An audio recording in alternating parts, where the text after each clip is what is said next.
impacting on how men parent their children, impacting on their social well-being, impacting on their mental health and their emotional hygiene, and ultimately even impacting their spiritual life and any other aspect of their life.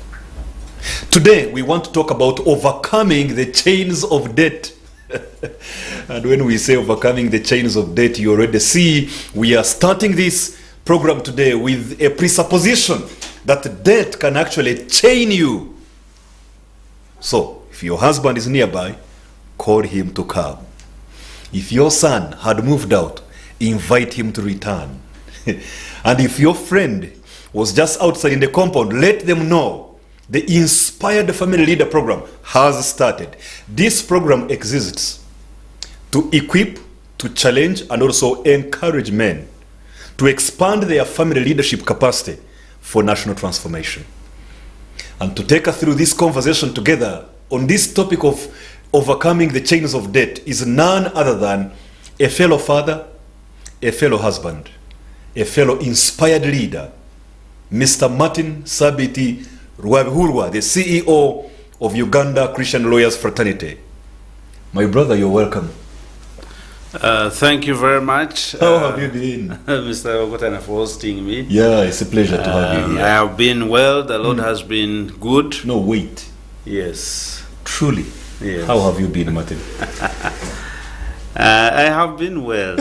Okay. Yes, of course, there are challenges of life that abound. Yeah. For example, recently I lost my auntie. So sorry about that. I was in Busia for burial, so such things probably weigh down on you. Yeah.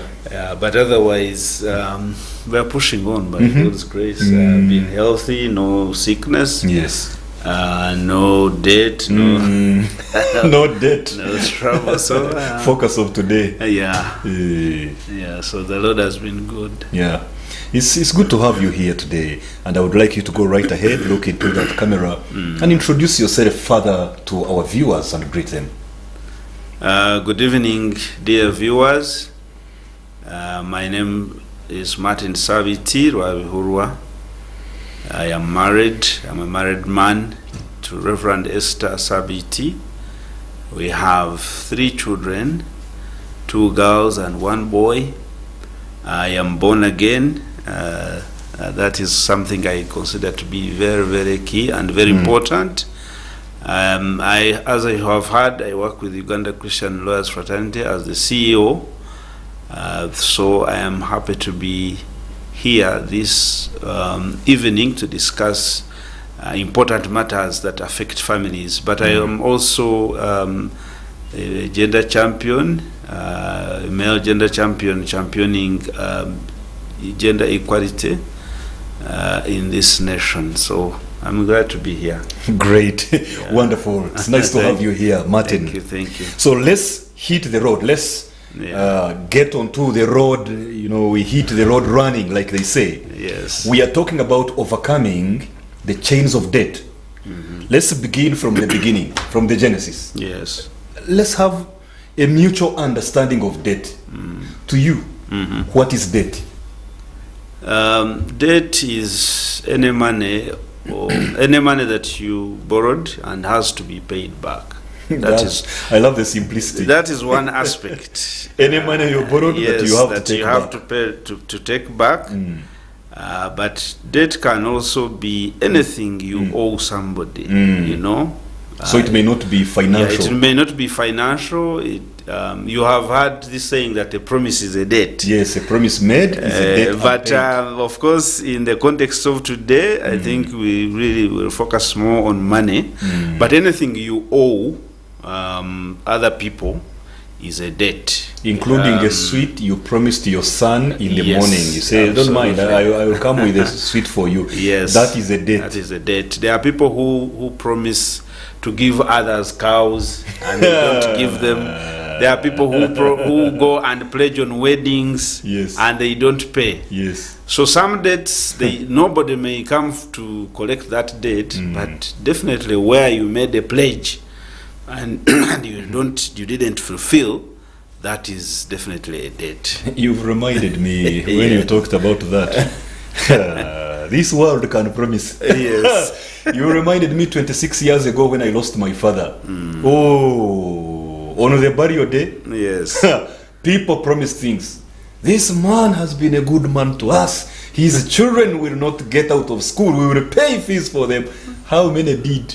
Yeah. The debt remained unpaid up to date. Yes. Anyway, so what I'm hearing from this is that as long as it is something that does not belong to me, Yes. and I am obligated to take it back, Yes. that is a debt. Yeah, It could be absolutely. financial, it could be anything else, it could be a Yes. promise made. Yes. Okay, and you have clearly put it that in the context of today, we will try to narrow it down largely to the aspect of finances. Yes. Yes. So some people say that some debt is good, that some debt is bad. So which is which?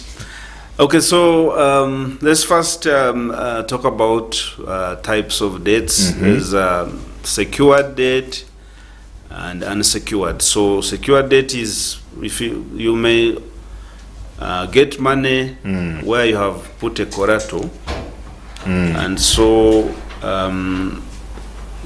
even if you owe somebody money, but you put in something that is acting as a security, Like a or as land collateral. title, a logbook for your car, Yes, etc. yes, yes. Then there's That is what we call secure secured debt. Then there's unsecured, where maybe somebody gave you money on the account of your name, on the account of your credit worthiness, on account of how they know you, on That your sounds reputation. like that sounds like gentleman's agreement. Yes, of course, on your reputation.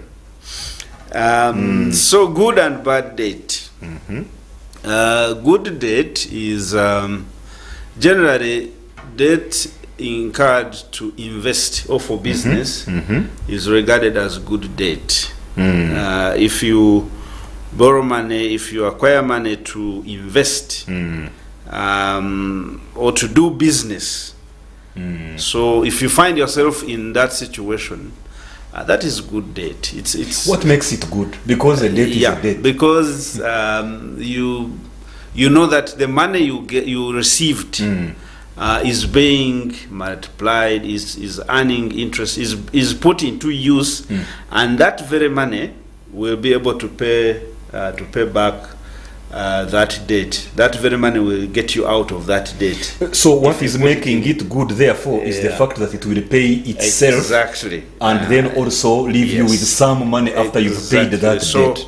Yeah, so you get the money, it's a debt, yes, but you put it in business or you invest it, and then the returns on the investment can service the debt or the loan or whatever it might be, and then you can say that now, this money, much as I secured it and I'm supposed to take it back, but it is earning me more money above what I secured, Okay. or what I borrowed. So suppose that's why we call it a good debt, because it has the other aspect is that it has a plan. Before you go to the plan, Yes. so you're saying it's good because Yes. you've put it in an investment, and Yes. that investment is going to bring money that will pay it back and even Yes. leave you with a profit, etc. Yes. So suppose I put it in that investment, but the investment doesn't work out. I get the money, I invest in a garden of beans, hailstorm comes and clears the whole garden flat. So now that I'm not getting out that Yes. money, is it still called good debt? So Or this is bad business but used with good debt? yes, ideally the money secured for business is always good money. Okay. Most business people thrive through borrowing money. That's true. Because they have a plan, they have where to put the money, and they put it. But managing money got as a loan or a debt is a very big issue. So, but the principle is that you have got that money for business, so that is good money. Okay. That is good money. That's because good debt. Yeah, because you are securing it specifically for business, Okay. or asset acquisition. So what we should make clear for our viewers, therefore, Yes. is that what makes debt good debt Yes. is the reason for getting it and where it is put. Yes. So if I'm getting it to buy a piece of land, Yes. that is good debt. Yes. Even if later somebody comes and grabs my land, it Yes. doesn't become a bad debt. It is still good debt, only that it went into a business that got problems. Exactly. Okay. Or maybe it was mismanaged. Yes. But ideally, it was a good debt. Because of the motive. Because of the motive. All right. Business, asset acquisition, investment. even school fees is not a bad debt. My brother. Yeah, that's why you find the government is providing student loans. Because many people would not have gone through school without their parents, getting money here and there. So, and of course, it is just like the way we have been discussing the business. Sometimes you invest and it doesn't work out. But that one of putting money into education of someone, education of your son or your daughter, and we call it the good debt, somehow it falls short of the explanation we had given, which was, in essence, that it is that money you get and put it into something that very soon brings back the money to pay that debt and leave you with. But now education, you are looking at investment of 20 years, 30 years, as the interest is accumulating. Yeah, so investment is both short-term, medium-term, and long-term. So there are investments that are short-term, medium-term, and long-term. So education is one of those that are really long-term. But also they can be short-term depending on whom you are educating and what level. So somebody doing a course, a professional course, that can be a short term. Who is in the third year and almost dropping out. Maybe they have even already finished and they want to just do a professional course. So borrowing money to get them through, that might be a short term. And it can bring investments back. But the issue, what normally is a bad debt is money used for consumption. Borrowing money or incurring a debt for consumption purposes. Give examples, like for your wedding, for birthday party, contribute to your friend's graduation party, to go on a trip, to buy clothes, to buy a dress, a new shoe. Yeah. So basically, incurring a debt to just go and spend, and therefore, after the expenditure, this money, in order for you to pay back this debt, you have to again touch on your own savings or on your own money that you are making to pay back that money.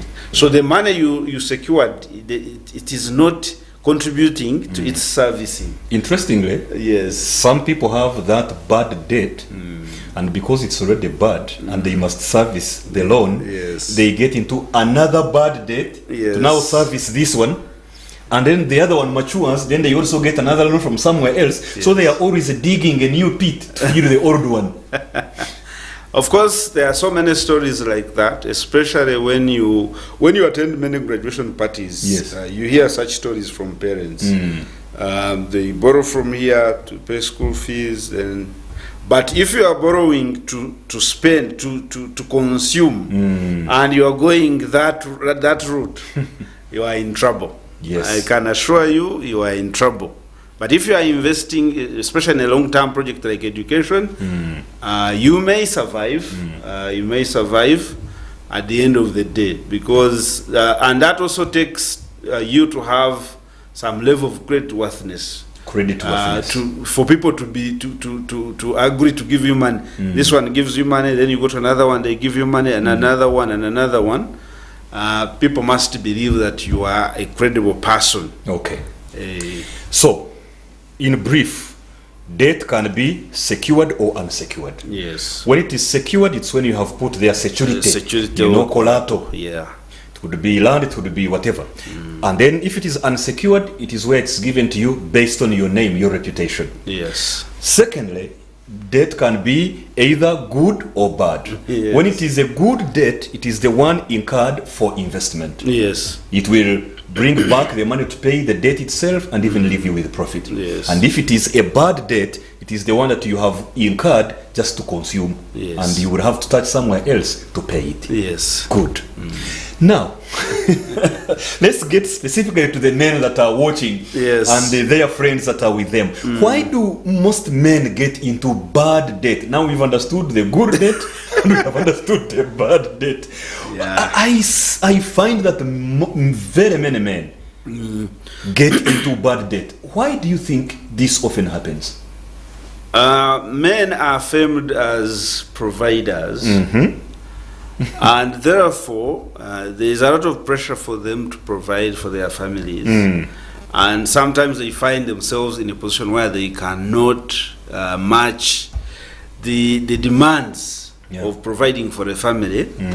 And so you find that every time they are in a debt crisis, every time they are borrowing money, they have borrowed from office, they have borrowed from their place of work, you know, like those salary loans, they have borrowed from the SACCO and everywhere because they have to provide for their families.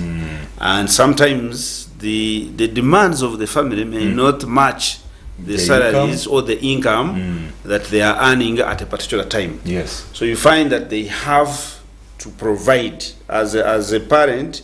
As a father, you can't sit there when your children are not going to school. Yes. So you find they keep borrowing. They have to go and, you know, they have to provide food. They have to pay school fees. They have to pay rent. They have to pay. There's a lot of demands that are on men in this country and in the whole world. So that's why you find most men indebted. Yes. You know. But also, men are risk takers. So, men are risk takers. They feel they should take a loan and do something. And in most cases, the challenge usually is that people who want to do something begin with the money, not with the something. What do you mean? So you feel you should get money and do something. But you don't sit down to first think about that something you want to do. You know, in detail. In detail, do enough research about what it. What am I going to do about it? Who am I going to do this project with? How much money do I really need? How many people do I need? Exactly. What will be the location of this thing? Who do I need to partner with? How shall I account? How shall I monitor the team? All of those, they don't think about all those details. They only think about they just go for the money. They just go for the money. So when they get the money, that's when they start to think about what they are going to do. Now, in the process of thinking about, and the money already is on their account, they start spending it. They start on touching other things. It. Yeah, on other things. Then this happens. The other thing happens. Someone dies, and they call him. Somebody is sick. And they end up diverting the money. Yet they have to pay it back with interest. Absolutely. And of course, then there is, men are the most exposed. When you look at the workforce, majority of the workforce are men, and so what that means is that the people who are providing credit are most likely to interact with a man than a woman. When they are looking for who to give money. And so you find they present some attractive things about this loan, and then the interest rate, men end up payment period. Men end up getting attracted, and then they go for that money. But there's also what I call peer pressure. You have been through school with your colleagues, you have finished together, and 1 year down the road, two of your colleagues are already driving. They have their own houses. Their apartments. They have already married and... for you look around, you are still using a taxi, but you have your small job. And so you find you are pushed to take a loan to buy a car so that you can fit in. To catch up with the people around you. Your friends. And then you struggle to pay back that money. So you use the money you don't have to buy things you don't need in order to impress people who don't care. Exactly. So That's why you find that most men are in debts, and but also especially when it comes to borrowing from places that are not, for example, when you get a salary loan, that money is normally cut from source. Yes. But when you borrow from... When you say cut from source, you mean they get it from your salary before it is paid to you, just for the understanding of everybody viewing. Yeah, so they cut it from your salary before it hits your account. Yes. So, or when you go to your account, the salary is put on the account. But because the bank, which gave you the money, it gave a condition that you must receive your salary through that bank. And so when the money hits the account, they deduct their part and they leave. But if you go and borrow from a place where you are required to take the money, because of the numerous demands that that are on a man, you find that the discipline to actually pay that money becomes a problem, and most people actually don't pay, faithfully, or religiously pay back as agreed. And so you find that the interest has accumulated too much over time, and then you start to accuse these people of stealing. You remember the police officer, the policeman who shot some money lender, yes, in town, on Parliamentary Avenue. So so you don't pay, but when you go, you find that the money has accumulated so much, and you realize you can't pay it. You start hiding. Yeah, and it becomes a bad date. Okay. Yes. So I'm hearing these three key things that men get into bad debt because of: one, the pressure to provide for their families amidst meager resources. They must incur those expenses regardless of how much they earn. Yes. Secondly, men's appetite for taking risk. Yes. These days I've been saying this with people I travel with here and there. You are traveling, you are in a car, and then in front of you, you see a man on a motorcycle, a border, seated on a big pile, a sack, maybe of potatoes or whatever. On top of it is where he's seated. The legs are swinging in the road, almost hitting the cars that are passing. I always say, see what kills men. Yes. You see what kills men. So this appetite for risk taking. And then you have also talked about the peer pressure and the desire to fit in. All right. So when you look at this, what would you say, therefore, is the impact of debt on a man's family? Maybe even specifically on a man's marriage. What is the impact of being in debt on your family?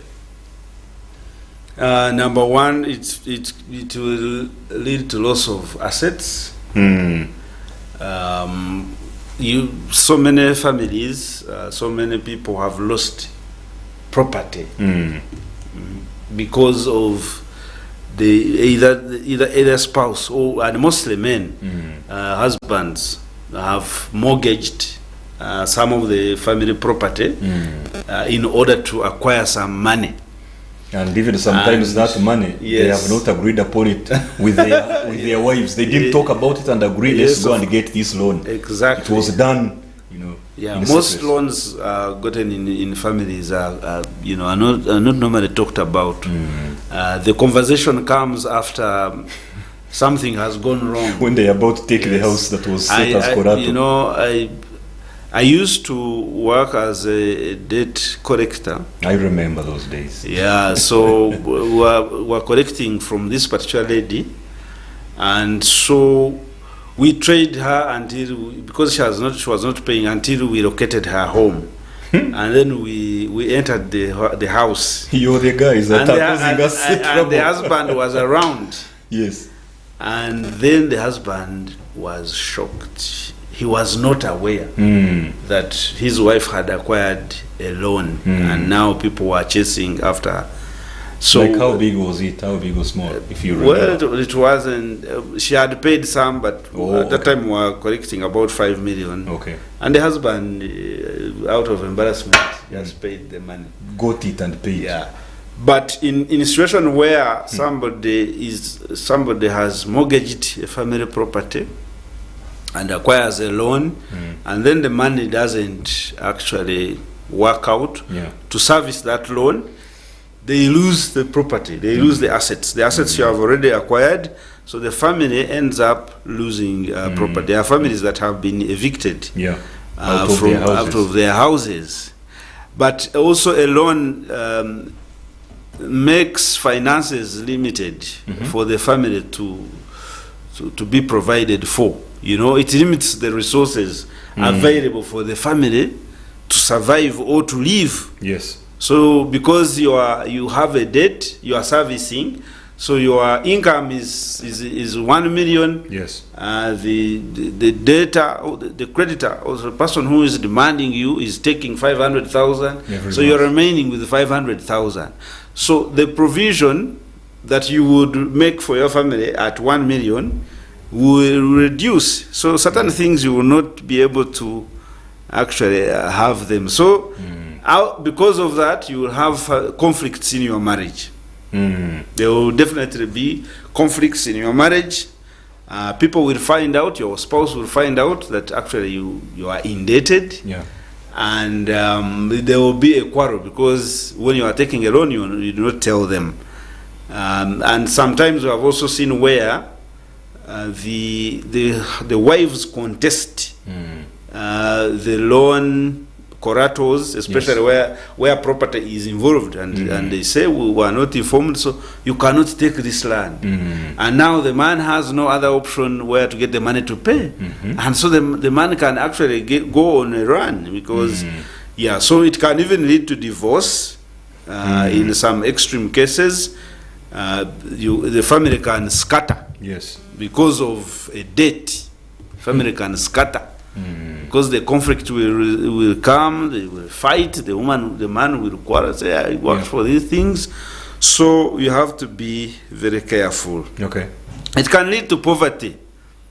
But, you know, we have to also look at the other side of the fact that a debt is not necessarily a bad thing. It can also be... it can lead to family acquiring assets. Yes. Yes. It can help... Expanding their business. It can help a marriage expand, acquire assets, you know, expand the business, and serious growth might come over the family. So it depends on how people plan. It depends on how people plan and on how they manage that money when it comes. But of course, when the day you receive money like this, you are indebted to the person who has given you the money. Yes. So the debt begins immediately. So there's nothing like it is only a debt when you fail to pay. No. Even when you start paying, the moment you take money that you're supposed to take back, that's a debt immediately. Interestingly, the Bible says that the borrower is a slave to the lender. To the lender, yes. Of course, when you take money, you're working for the other party. There's a friend of mine who told me he got a contract, but he did not have the money, and so he had to borrow.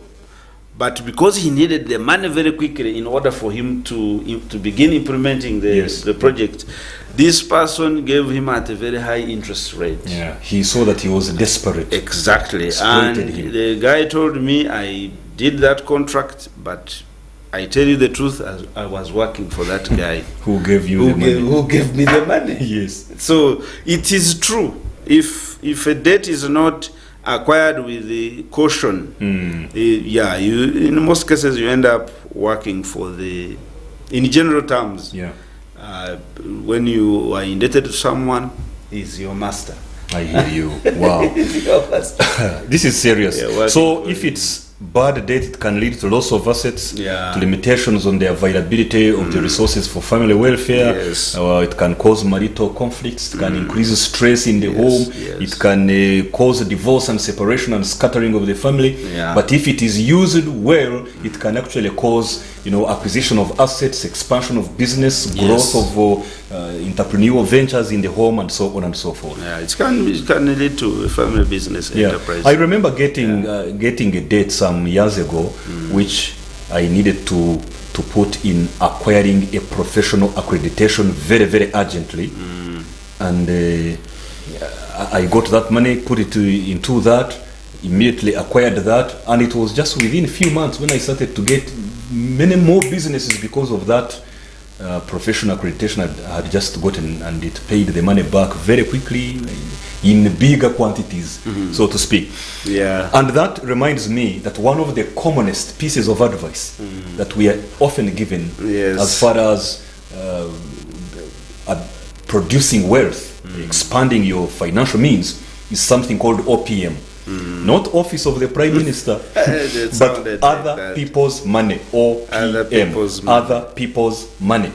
So if I get other people's money for development, for investment, what are some of the things you would advise that I should be careful about as I do this investment, as I do this development using OPM?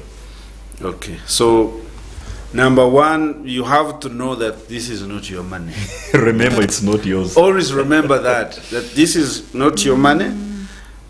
Somebody has just given you to use. So when in that money that you have received, the profit, that is what you will only start to consider as your money. That is what you will consider as your money. So the most important thing is to stick to what you acquired that money for. If the money is for business, please do not think for any minute to divert it into consumption. So stick with that. And that's why I said at the beginning that it is important to have a purpose why you are acquiring money.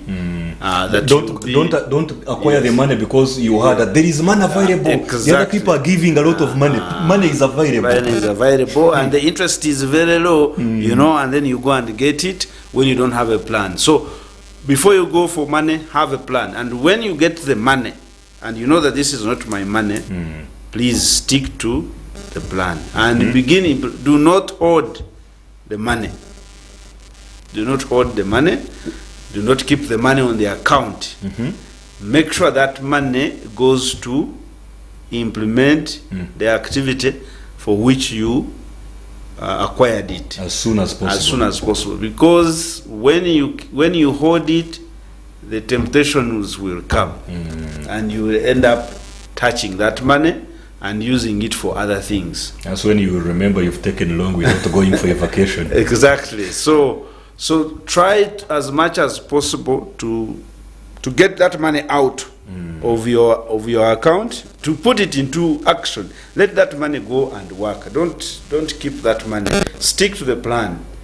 Because when you go into changing things, when you already have the money, remember, the person who has given you money, they start counting from day one. They're expecting you to pay back the money in 4 weeks' time. You cannot say that, when I reached, I was changing things here, I changed my plan, so therefore I took a week to do the changes, the meetings and all that. As you wait for all that, the money is not sleeping, it is counting. Yeah. It is counting. So be careful about that. But also, look at the bigger picture, at the environment, the outlook, the outlook of the situation of the economy, and understand, what is going on. Because now, remember, the money you're going to use is not your money. Yes. So you can't just throw it in an economy that is not working. So you have to watch. You have to watch what is going on. But there, until you're running away from risk, yet it is the big factor of business. Yeah, in the business, you take risks every day. Yeah, you take risks, but you take calculated risks. Calculated, not just any risk. Not any risk. You have to calculate. You have to watch the times. You have to look at the economy, because you are putting money in the economy. So you have to watch out, because also, in other words, don't put money in an ice cream business in the rainy season. Exactly. But also in case a situation like that arises, you are borrowing money to put in an ice cream business, and all of a sudden it starts raining, and nobody is taking ice cream. Yeah, nobody is taking ice cream. there are other areas, there are other avenues where you can put that money. But it's already, I have already bought machines for making ice cream, the cups and the cones, the fridge. That's why I was telling you, when you receive somebody's money, stick to the plan, but also watch the economic outlook. Do a pestel analysis of the business environment. At that particular time, the political environment, the economic, the social, the technological, the legal framework, and the ecological environment. Those are very key. They are very key things to watch out for before you go into the market, because the market is very fragile. Anything can change at any time. So you have to look at the business environment, and then when I go in, there is no turning back. Or this is the right moment for me to go in. In case it's the right moment, then you can make another decision. But what is important is to know that indeed this is not my money. I am using other people's money to make my own money, so I must take that money back. Just to know that the moment you have that money, the clock begins ticking. At the end of the month, the person wants their money back. So the return, the payback period should always ring in your mind. The payment schedule should stay on the table. Should stay on the table, because you can easily forget. You can easily forget and pass the deadline. And in this town, there are people who give you money, make you sign transfer forms that you have sold to them your piece of land. Your piece of land. So if you forget such important deadlines, then you might actually lose your land. You go and secure the land title and change the names. Yeah, because they will just go. They will not even have to talk to you, because you signed that you sold. And you gave out everything, actually. National ID, but photos. Talk about that, Martin. Talk about that. Yes. Somebody has given you a loan. Yes. But the agreement you're making says, I have sold him my land. Talk about that. What is that? Because I haven't sold the land. It is illegal. What's that? It is. Is that correct? Is that right? Is it legal? It is an illegality which the government, on the side of the creditors. But the problem is the desperation of the debtor, the borrowers. The borrower, yes. The borrowers are desperately looking for money, and so in that moment, the lenders take advantage. Yeah. So there are two ways in which they take advantage of the borrowers. One, the interest rates are very high. They can go as high as even 30% per month. 36. 40 even per month.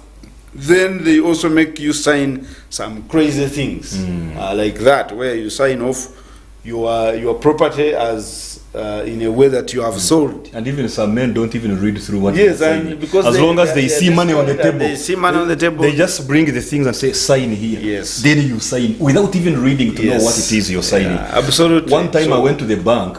I was going to update information on the bank account. Yes. So they gave me a form, very long form, close to 20 pages. You know what banks do. Small font size, so many words, many number of pages. And they said, you sign here and here. So I got it. I said, let me first know what I'm signing. I sat down in the banking hall. I read. It took me like 10 minutes to read and finish. Yes. Then I signed. I gave it to the lady, the tailor who was there at the table. She looked at me. She said, I've never seen a person like you. I said, what do you mean? She said, I've been in this bank for 8 years. Nobody has ever gotten these things to sit and first read them before signing. You are the first person I've seen. She was shocked that anybody could ever read what they're about to sign. Isn't it how we end up putting ourselves into trouble by signing on things we didn't read through, and then what you talked about happens? Loss of property, loss of our assets. Yes. Because we have said, I have sold to you this amount of money, I've sold you this amount of property in this place, in this location. So next week you can come and take it, and you sign, but you didn't read. Yes. So many people read their loan agreements after they have failed to pay, and they are looking for them. That's when they read. That's when they say, oh, you mean such a clause was in the loan agreement? Oh. And I signed it. Wow. So it is important for you to consult before you go for a loan. Consult, especially where loan agreements are involved. You have to sign the Consult. Don't sign away your future. Consult experts. They are business consultants. They are lawyers. These are agreements. Let competent people read and interpret for you. All right. So that you understand exactly what you are signing. Okay. But these things of making people sign off their property is illegal, and the government is fighting it. However, certain things are driven by the market. The demand And supply. I hear you. Yes. So if I get OPM, if I get other people's money, Yes. I need to remember first that it's not my money. Yes. So I should treat it as such. Yes. Secondly, I need to stick to the Stick to reason the why money. I got that money. Yes. And thirdly, I need to keep monitoring the environment, Yeah. look at the bigger picture of the economy and what's going on so that I know how safe my investment is. Yes. And as all that is happening, I should consult other people who are competent enough to understand the environment I am in. Exactly. Beautiful. So somebody's watching, a man is watching, and he is saying, well, all these things you're saying, that's good, nice content, wonderful information. But for me, I am already in a bad debt right now. It's terrible for me. I just need rescue. So if someone is already in a bad debt, what can they do to get out as soon as possible? Somebody is already in the pit. The reality is that you may not get out of the debt as soon as possible. Really? Yeah. No medicine for getting out quickly. No. Because sometimes when you are sick, they say take these tablets. But in case There's you want no to heal magic quickly, bullet. let's do the injection. There's no magic bullet that will get you out of debt as soon as possible, unless you do resource mobilization through crowd pooling. You have a group of friends, and they are willing to actually rescue you. Yes, there you can get out quickly if they can come together and they are able to put the money together. They can rescue you. You can be rescued by your friends. You can be rescued by your family members, etc., etc. But that is not a given. It's not, you cannot go into debt depending on your family members to rescue you. Even the Bible says the friends of a poor man, they dodge him. Proverbs. Yeah. Actually, when you are in debt, people dodge you, and when they are looking for you.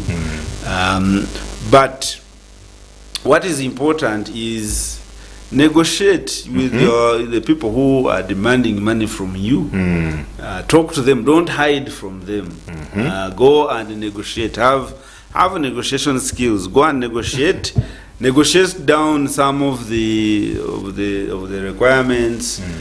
When the debt has dragged on and on, you go and negotiate for them to stop charging you the interest, and then you only focus on the principal. Yeah, some people can be generous enough to accept that arrangement, especially if the loan has been, or this debt has been dragging on and on. It's almost becoming it is always becoming a bad one. So you will go and negotiate with them. Either you negotiate the principal, you negotiate the interest off, you remain with the principal, or you negotiate and the interest up to that point. Yeah. Up to the time when you paid your last installment, you can negotiate and request that they stop. From now, you focus on paying back only the principal. You can also negotiate the payment period, either to be extended or something like that. And these things can happen. You negotiate that it is extended. But also, if you have some assets, you can liquidate them and be able to pay back, this money. You are using a hard word Yes. for some of my You viewers. can sell. What does liquidate mean? Okay, if you have a physical asset like land, you can sell it. Okay, sell. Get the money, go and pay the debt. Because the debt also, if you don't pay your debts, they ruin your reputation. Yeah. They affect you as a person. So it is important to actually look for money and pay. But you can also negotiate. Negotiate for the interest to be removed, but also negotiate for the payment period to be extended. Also prioritize. If you have so many debts, prioritize those that are very demanding. Make sure you pay them. Some people say that you quickly pay off the small ones as quickly as possible. I don't know how. It depends. How that really. What matters in debt payment is the issue of interest. If you have a debt where somebody is charging you 30%, yes, and you have another one where somebody is charging you 2%, surely if you are wise, you'd rather prioritize where you are being charged 30%. Because by the time you finish with this one of 2, this one would have overshot. Yeah, so you prioritize. But also, like you have said, consolidate all your debts, if possible. Consolidate all your debts into one place. You know, if it is a possibility. You have had where banks take on loans of somebody from other banks. Yes. So if you have loans in several places, and there is a possibility for you to consolidate them into one place, so that you have only one person or one entity to deal with. Not 7 people to deal with, and so you can't pick some codes. You can no longer use some roads. Yes. It is much easier even to negotiate. Can you imagine you are negotiating with 7 people? That's where some stress will comes not in. accept. You die of fatigue. Yeah, but if you are negotiating with one person, it is much easier for you to do that. But I want to say at this point something very important, especially since we are talking about marriage and family. If you are married, husband and wife, make sure that not all of you are indebted. At least if you are to take a debt, let one of you remain debt-free. But a situation where you find the husband has a debt, the wife has a debt, when things go bad, there is no one to rescue another. So in the case of a marriage, the person who is debt-free, when things are bad, can come in and actually rescue the one who is indebted. But imagine all of you have debts, and these debts are now both of you right center front, and you know, so the family will be in trouble, will be in ruins. So please ensure one of you is debt free. All right. Yeah. So that's why things of taking debts should be discussed between husband and wife. Okay. Yes. Wonderful, beautiful. I see we just have about 3 minutes to the end of this program. Yes. Something came to my mind as you were sharing this. Nowadays, many, especially young married men, they struggle to overcome the peer pressure that has a lot of financial consequences. And somehow you hit on it about 30 minutes ago when you talked about somebody who has come out of school maybe, and within the first 2 years, they see their peers buying this and that, or owning this and that, going here and there, and they want to also somehow play catch up. So I want to bring it here as we come to the close. Yes. Specifically, I would like you to speak into the life of a young married man who has been in marriage for 2 years, who has been in marriage for 7 months, who has been in marriage for 5 years. It could even be like Dr. Oluka Edwin Noah, who has now been in marriage for 5 hours. Congratulations, Dr. Ruth and Dr. Noah. Today you wedded awesomely, and you immediately joined the Father's Union on the day of your wedding. So it could be a young married man. Yes. who is struggling to overcome peer pressure that has financial consequences. What's your message to that young man as we come to the close of the program? Okay, so number one, live within your means. Learn to live within your means. There is no car you are going to buy which has never been bought before, or which somebody is not going to buy before. I mean, after. And the moment you buy it, also, you know, another version comes. And so try to live within your means. Do not spend money that you do not have To impress people who don't care. So please make sure you spend money that you have. Live within your means. There's an important virtue called contentment. Be contented with yourself. You know, be contented with yourself. Okay. Being contented in yourself is an attitude. Is an attitude you carry, and you know that even if I am moving in a taxi, that's what I can afford. And it is okay. Yeah. Many people have grown through their lives using taxis. They have educated their children, and some of them have driven their cars being bought by the children they have educated. Yeah.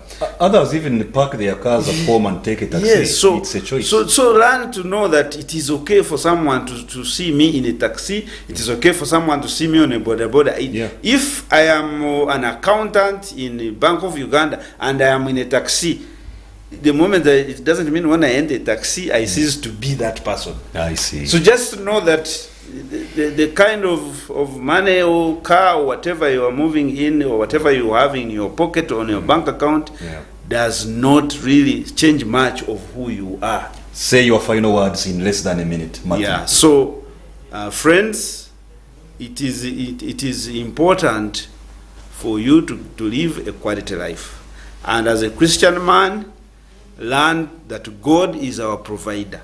The Bible says that my God will provide all my needs according to his riches in glory in Christ Jesus. So learn to depend on Christ. Learn to depend on God's provision. Do not go out of your way to acquire things that you cannot finance properly or adequately or comfortably. So learn to be contented, learn to work with what is available, and always trust God to provide for you as a Christian man. Okay. God bless you so much, and be debt free. Yes. Indeed, God bless you so much, and be debt free. That's a good way to sign out this. God bless you and be debt free. If God blesses you, the blessings will come in many ways. Some blessings will be spiritual blessings in the heavenly places, like Ephesians tells us. Some blessings will be a blessing of protection upon the work you are doing. Some of it will be in form of favor from those who are supposed to be your destiny helpers. Some of those blessings will be physical in a sense of maybe good health, so that you are well positioned to do the things you have to do to get you out of debt. And some other blessings will even be financial, that you will be able to have enough means, that when we are saying that you need to live within your means, instead you will have the blessing of expanding your means, so that even if you are living within your means are big enough to accommodate both your needs and your wants, and the ability to overflow well enough to be a blessing to the people around you, to be relevant to the community around you, and to be an agent of transformation in the country and wherever your boundaries of your life and travel are situated. So we have talked about overcoming the chains of debt, and we have realized that there is good debt, there is bad debt. It's important that if you are to ever get into debt, let it be debt for investment, for development. And when you get it, make sure you spend it or you invest it in that specific thing for which you acquired it, and be disciplined enough to ensure that you pay back in time. And in case you are already deeply in that challenge, now you know what to do. Ensure that you seek rescue from friends and family. Ensure that you negotiate with your creditors. Don't hide. Ensure that you liquidate some of your assets in order to pay back your own debt.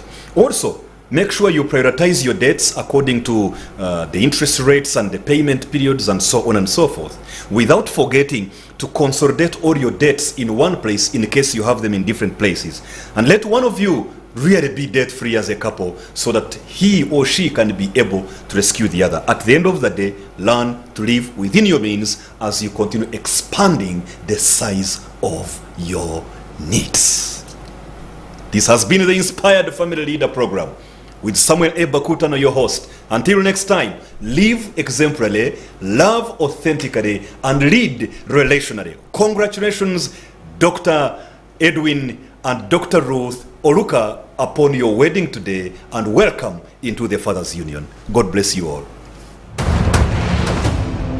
Just one wife, that you need the leadership skills of a general. Yes. To lead an